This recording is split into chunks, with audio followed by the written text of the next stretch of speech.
Archdiocese of Philadelphia begins an initiative highlighting the importance of everyday Catholics in the Church's mission. Faces of Hope examines the stories of the faithful who make the Church a force for good in the Philadelphia area.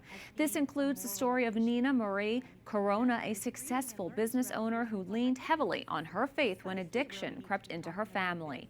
That inspiration led to a program that's being shown in colleges and parishes in the United States and beyond.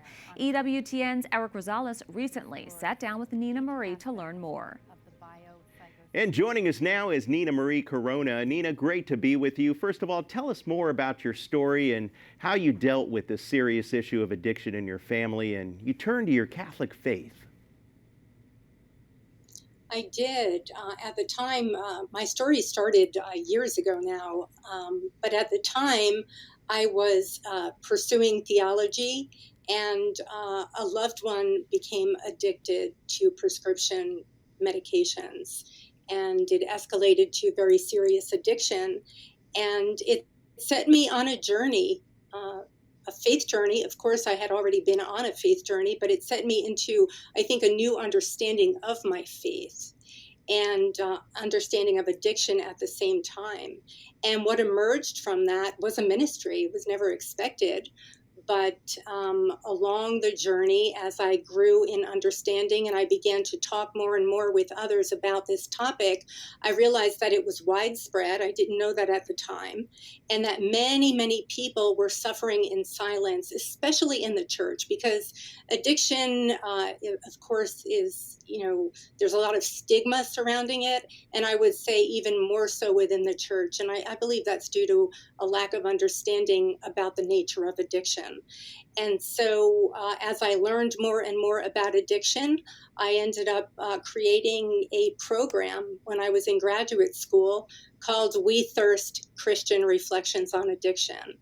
And like I said, it evolved into a ministry to bring understanding, healing, and hope, especially into the church. Yeah, talk to us about how you came up specifically with that name.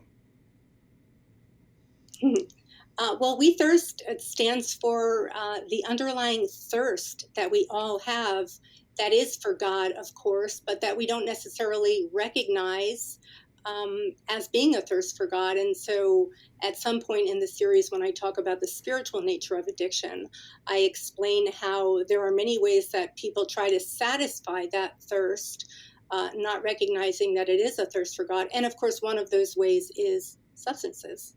Tell us a little bit more about the Archdiocese of Philadelphia's initiative, Faces of Hope, and you're now part of this, correct?